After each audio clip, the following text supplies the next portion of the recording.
जी। Hello बच्चों, आज हम करेंगे कक्षा 5 की पाठ्य पुस्तक में से कहानी सीखने का आनंद।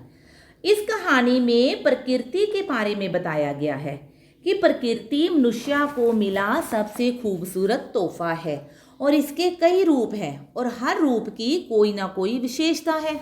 तो जो प्रकृति रूपी उपहार है उससे क्या और कैसे सीखा जाए, ये हम पर निर्भर करता है।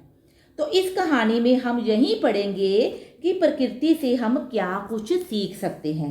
तो इस कहानी को ध्यान से सुनना जरा।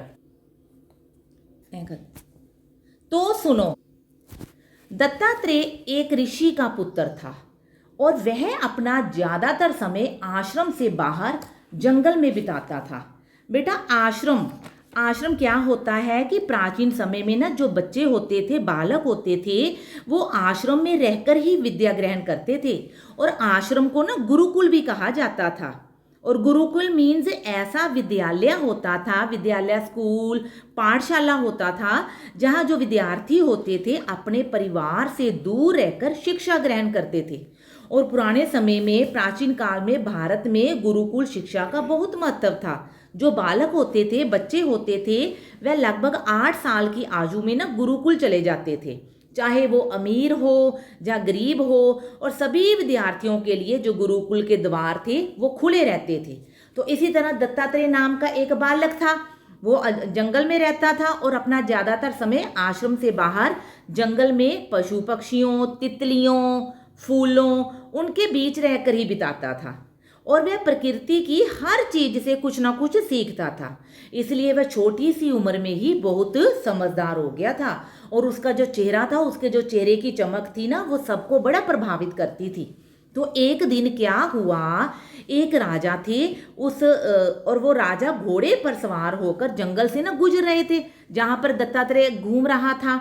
तो राजा जी ने उस तेजस्वी बालक को देखा, दत्तात्रेय को देखा। और जो राजा थे वो दत्तात्रेय के तेज से इतने प्रभावित हुए, उसको देखकर इतने प्रभावित हुए कि उन्होंने घोड़ा रोककर उस दत्तात्रेय को ही देखने लगे। राजा के मन में उस बालक के बारे में जानने की इच्छा हुई। तो उन्होंने उस बालक को बुलाया और कहा, बालक, तुम कहाँ रहते हो और इस घने जंगल में अकेले क्या कर रहे हो? तो दत्तात्रेय जो बालक था उसने कहा कि महाराज, मैं तो जंगल के नज़दीक एक आश्रम में रहता हूँ। तो राजा ने कहा, अच्छा, तो तुम आश्रम में रहते हो, इसका मतलब तुम आश्रम में रहकर ना विद्या ग्रहण करते हो।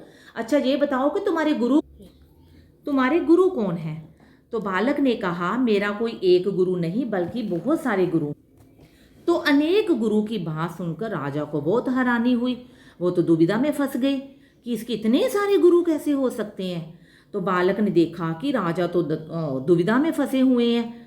तो उनकी दुविधा को भांपकर दत्तात्रेय ने कहा कि ये जो धरती है, पानी है, आकाश है, हवा है, आग है, सूरज, ये जो तितलियां हैं, मकड़ियां हैं, पेड़ पौधे हैं, जो सभी जंगल में रहते हैं, ये सब कुछ मुझे कुछ ना कुछ सिखाते हैं, इसलिए उसके अनेक गुरु हैं।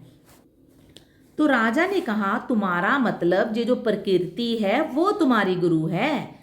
मैं जानना चाहता हूं कि प्रकृति तुम्हें कैसे सब कुछ सिखाती है। तो बालक ने कहा, महाराज, ये जो धरती है ना, धरती से मैंने सहनशीलता सीखी है और पानी से हमेशा निर्मल और शांत रहना सीखा है। और आकाश आकाश जो है, आकाश ने मुझे हर पल खुश रहकर जीना सिखाया है। और हवा ने निरंतर आगे बढ़ते रहना, तथा आग ने दूसरों को सौहार्द और रोशनी देना सिखाया है।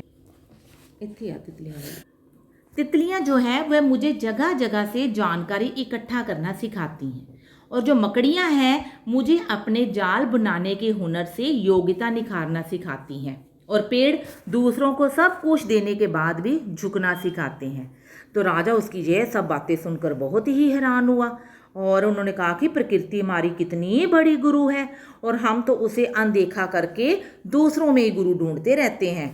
तो राजा ने कहा, अच्छा, तो इस जंगल पर असली हक तो तुम्हारा ही है, क्योंकि तुम ही तो जो जंगल से इतना कुछ सीखते हो और तुम ही हो जिसने इस जंगल को और प्रकृति को सही रूप से जाना है। तो इसके साथ ही ये कहानी यहीं समाप्त होती है। आशा है बच्चों आपको ये कहानी अच्छी लगी होगी।